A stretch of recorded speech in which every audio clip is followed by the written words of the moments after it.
Ce matin à 7h30 heure de Paris, plusieurs explosions ont retenti à Téhéran. Israël revendique une frappe directe en Iran. Alors même s'il faudra attendre lundi pour mesurer les conséquences sur les marchés traditionnels, forcément les marchés crypto plongent. Bitcoin a même chuté sous les 68 000 $. La vraie question qui se pose maintenant, ce n'est pas seulement ce qu'il s'est passé, mais peut-être ce qui peut se passer ensuite dans les prochaines heures, dans les prochains jours. Nous sommes face à une attaque directe revendiquée par Israël contre des cibles très précises en Iran. D'après certaines sources, les USA auraient affirmé leur soutien à Israël, officiel ou pas. On sait de toute façon que c'est déjà le cas.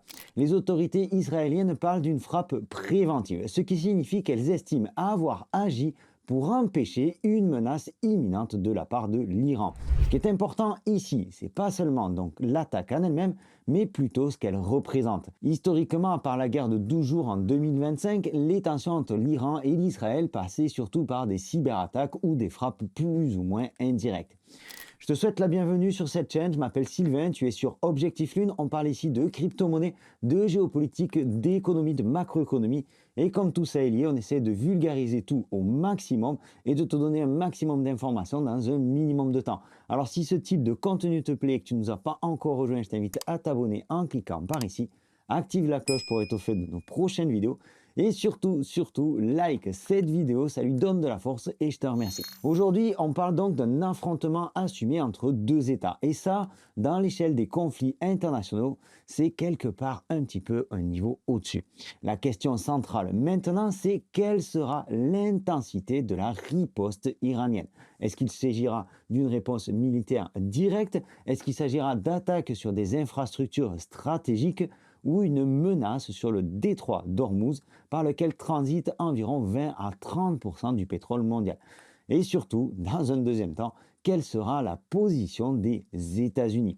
C'est à partir de ces éléments que les conséquences diplomatiques, économiques et financières vont pouvoir se dessiner dans les prochains jours. À partir du moment où un conflit éclate entre deux puissances régionales majeures, eh bien, c'est l'ensemble de la planète qui se structure en bloc. On observe généralement une polarisation. D'un côté, on a le bloc occidental, les États-Unis, l'Europe et le Japon, dans les grandes lignes. Les États-Unis qui sont le principal allié stratégique d'Israël, et même sans une intervention directe de la part des États-Unis, même si on en doute aujourd'hui, on peut tout de même anticiper un soutien diplomatique, un partage de renseignements et bien entendu une position ferme dans les instances internationales et surtout vis-à-vis de l'Iran. L'Europe, de son côté, est souvent dans une posture un petit peu plus prudente. Elle se contente de soutenir Israël, essentiellement parce qu'elle a une forte dépendance à sa stabilité énergétique. En Europe, il y a au final peu de pétrole. Il y a du gaz, mais peu de pétrole. Donc, ce qui se passe au Moyen-Orient ne fait pas forcément les affaires de l'économie européenne. Le Japon, également très dépendant des importations énergétiques du Moyen-Orient, aurait tout intérêt à voir une désescalade se dessiner très prochainement. Et d'un autre côté, on a le bloc sino-russe qui sont quelque part les alliés de l'Iran. Pas des alliés militaires, mais plutôt des alliés économiques. La Russie entretient des relations stratégiques avec l'Iran depuis toujours et la Chine est un acheteur important du pétrole iranien. Il pourrait donc soutenir diplomatiquement l'Iran, ne serait-ce que pour contrer l'ONU ou contrer les États-Unis, peut-être même profiter de la situation pour continuer leurs petites affaires en Ukraine ou encore à Taïwan. Après tout, si les États-Unis se permettent d'attaquer l'Iran, qui pourrait empêcher la Russie de continuer son action en Ukraine ou la Chine de prendre peut-être dès demain Taïwan, surtout que l'ensemble de la force militaire américaine est stationnée au Moyen-Orient.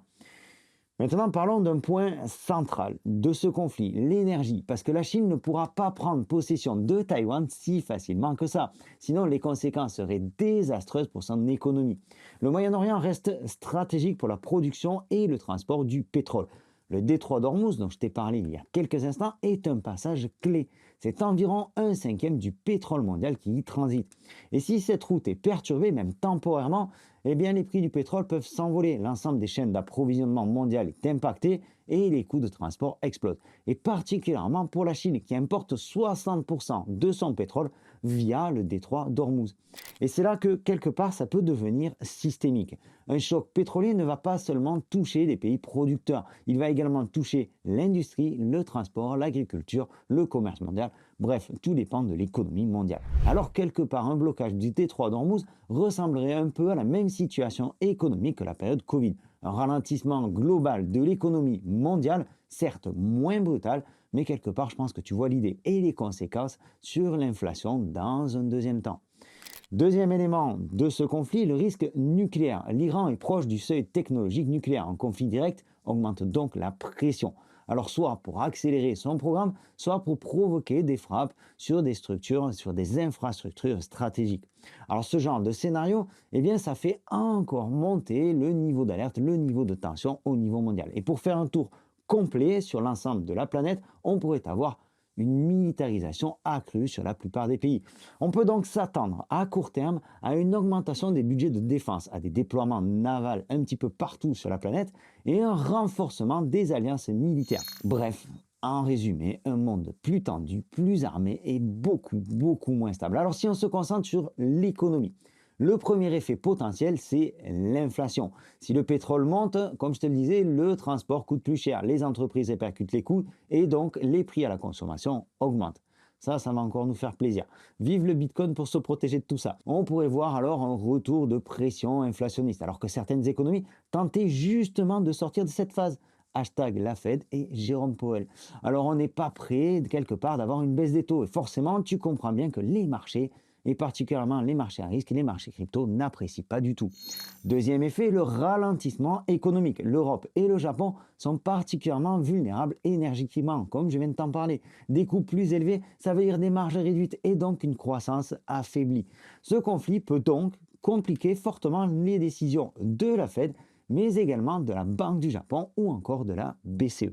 Et pour les investisseurs, c'est le point qu'ils regardent de très près parce que la liquidité mondiale dépend directement de ces décisions-là.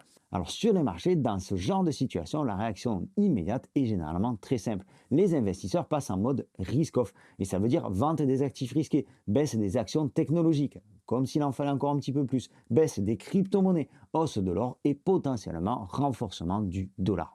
Alors pour voir tous ces effets, il faudra bien entendu attendre demain après-midi. En général, ça commence à bouger un petit peu le dimanche après-midi. Mais surtout, l'ouverture des marchés traditionnels dans la nuit de dimanche à lundi en Asie et puis Wall Street dans l'après-midi de lundi. Tout ça promet une très grosse volatilité. Pourquoi? Eh bien tout simplement parce que l'incertitude augmente. Les investisseurs n'aiment pas ce qu'ils ne peuvent pas anticiper. Il ne serait donc pas étonnant de voir de nombreuses liquidations sur les marchés. D'ailleurs, en moins d'une heure ce matin, le marché des cryptos a enregistré 100 millions de dollars de liquidation de positions longues au moment de cette fameuse déclaration de guerre. Alors même si Bitcoin est présenté comme un actif décentralisé, indépendant des banques et des États, on sait depuis l'arrivée des ETF en 2024 que son comportement est de plus en plus corrélé aux actifs traditionnels, surtout à court terme. Alors si le conflit reste limité, eh bien Bitcoin, on va dire, pourrait modérer sa baisse. En revanche, si on a une escalade régionale avec une hausse du pétrole, une inflation relancée et quelque chose qui dure dans le temps, eh bien je pense qu'on ira sur le bottom du Bitcoin, on va dire assez rapidement. Ce qui ne veut pas dire qu'on repartira de suite. On n'est pas du tout dans la même configuration qu'en juin dernier, lors de la guerre des 12 jours où on avait vu un V-bottom sur Bitcoin avant de repartir de plus belle et de taper un nouvel ATH au mois de juillet. Ici, ce sera très différent. On est dans une tendance baissière sur Bitcoin qui est particulièrement marquée. Je t'ai partagé hier sur Telegram mes points de rechargement sur Bitcoin. Il est à exactement 52 500 $. Le Telegram est en accès gratuit, je te laisserai le lien en description de cette vidéo. Au passage, si tu apprécies ce contenu, je t'invite à le liker et donner de la force. Alors maintenant, tout va dépendre donc de l'intensité de la suite de ce conflit. Si ça se calme, eh bien les marchés pourront respirer un petit peu. Mais si on rentre dans une vraie escalade, l'énergie, l'inflation, les taux, les actifs risqués, eh bien tout peut être impacté. Dans ce genre de moment, le plus important, c'est surtout de ne pas paniquer. J'espère que si tu as suivi mes précédentes vidéos, tu n'es pas trop exposé. Dans tous les cas, Bitcoin finira par repartir. Pour les altcoins, ça semble une nouvelle fois encore un petit peu plus compliqué. Dans tous les cas, dans les périodes d'incertitude, il y a ceux qui subissent et ceux qui se positionnent intelligemment. Et je pense qu'on n'est pas très loin d'avoir des points très intéressants pour rentrer sur Bitcoin. Voilà, j'espère que cette vidéo t'a plu. Elle a été faite un petit peu dans l'urgence. J'espère qu'elle t'a apporté des éléments de réponse et des informations pertinentes. Si c'est le cas, une nouvelle fois, je t'invite à la liker, abonne-toi pour nous rejoindre, active la petite cloche. C'était Sylvain, je te donne rendez-vous dans une prochaine vidéo. D'ici là, prends soin de toi et tes cryptos. Ciao!